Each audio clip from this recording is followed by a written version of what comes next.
Imagine a creature that doesn't attack you with claws, teeth, or magic. It arrives quietly, takes on the face of someone you love, and simply waits for you to trust it. You let it into your community, into your home, maybe even into your family. By the time you realize something is wrong, there's nobody left to warn. This wasn't a hypothetical nightmare dreamed up for a horror game.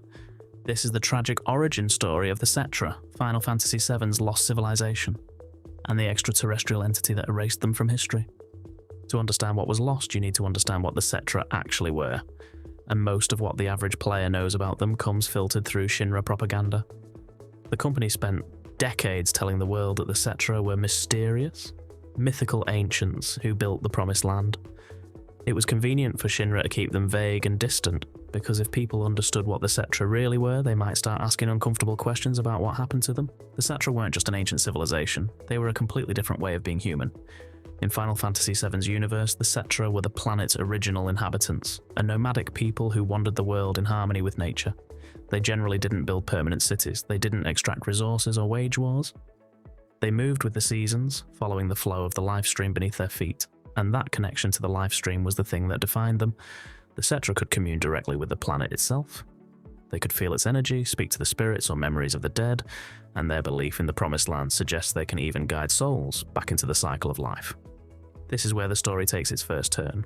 Not all Cetra stayed true to that path. Over generations, some groups grew tired of the nomadic life. They wanted to settle, build homes, cultivate land. These Cetra stopped listening to the planet and started listening to their own desires. They formed the first settled communities, abandoned their migratory traditions, and over thousands of years, their connection to the life stream faded entirely. These former Cetra became what we now call normal humans. The settlers forgot where they came from, the wanderers kept moving. And this division between those who stayed connected and those who didn't is the fracture that defines Final Fantasy VII's entire world, because the descendants of the settlers became Midgar. They became Shinra. They became the same people who now extract from the life stream to produce Mako energy, burning through the planet's life source for profit, completely disconnected from what the Cetra actually understood. By the time the events of Final Fantasy VII begin, the true Cetra are essentially extinct. Only one remains, but we'll come back to her later. Now, you might be wondering, how does an entire civilization disappear? What could possibly wipe out a race that could communicate with the planet and draw on the life stream itself? The answer fell from the sky. Approximately 2,000 years before Cloud ever held the Buster Sword, something crashed into the planet at what would become the Northern Crater. From the outside, it looked like a meteor impact. A massive wound tore into the planet's surface. But what emerged from the crater wasn't rock or debris. It was a being later given the name Jenova. And this is where almost everyone, including the characters during the time period the games are set, get the story wrong for decades. Shinra's official narrative, the one that was fed to Professor Gast, and the one Sephiroth believed for most of his life, was that Jenova was one of the Cetra, a survivor, an ancient who had arrived at the Northern Crater with vital knowledge and was then tragically sealed away. That story served Shinra perfectly. It made Jenova seem sacred. It justified their experiments. It gave Sephiroth a lineage to cling to. But here's where that logic completely falls apart. Because the Cetra themselves left a record of what actually happened. Ifalna, the last full-blooded Cetra, before her daughter Aerith, revealed the truth before she died. Jenova wasn't Cetra. Jenova was never even from this planet. It was a cosmic parasite, a shape-shifting entity that travelled through space, crashing into inhabited worlds and systematically destroying them from the inside. And Jenova's method of destruction was, in its own terrible way, almost elegant. It didn't wage war, it didn't attack openly. Instead, it approached the Cetra settlements in the form of their dead loved ones. Imagine that. You're grieving your mother, your partner, your child, and then they appear at the edge of your village, alive, calling your name. You'd run towards them, you'd bring them home. Despite the obvious impossibility of the situation, you wouldn't want to suspect a thing. That was the trap. Once inside the community, Jenova introduced a virus. It infected the Cetra, turned their bodies against them, transformed them into monsters. The Cetra didn't just face an external enemy, they faced an enemy that wore familiar faces and turned their own people into weapons. Entire settlements were wiped out before they even understood what they were dealing with. The Cetra who survived called it the calamity from the skies. And they were nearly powerless against it, because how do you fight something that can be anyone? That can look like anyone? That can make you doubt whether the person standing next to you is still the person you knew? The Cetra civilization, a people who had lived on this planet for thousands of years in harmony with the life stream itself, was brought to the edge of extinction by a single entity. But the Cetra didn't go quietly. The survivors, and there weren't many left by this point, mounted a final counterattack. Using their connection to the planet drawing on the life stream itself, they managed to seal Jenova in the northern crater. It wasn't a victory. It was a last stand. They trapped the calamity, but the civilization was already gone. The seal held for 2,000 years, but the damage was done.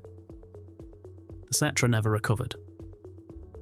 And that brings us to the one name that ties this entire tragedy together: Aerith. Aerith Gainsborough is the last living Cetra, or more precisely, the last living half-Cetra.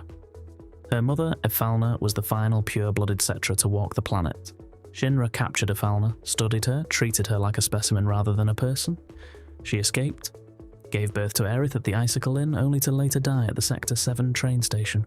A woman who carried the history of an entire planet inside her, whose ancestors had sealed away an alien god, died at a train station in the slums.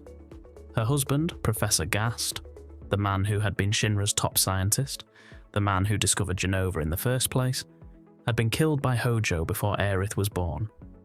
Aerith never knew her father. She never knew her mother's people. For most of her life, she didn't even fully understand what she was, and yet her blood is the key to everything.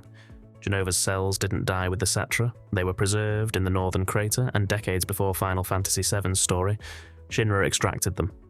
Professor Gast, Ephalna's husband, was the one who began the Jenova project. Hojo took it further.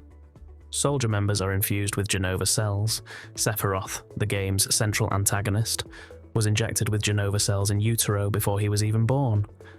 Every conflict in Final Fantasy VII, every tragedy, every death, traces directly back to that moment 2,000 years ago when something alien fell from the sky and destroyed the planet's original people.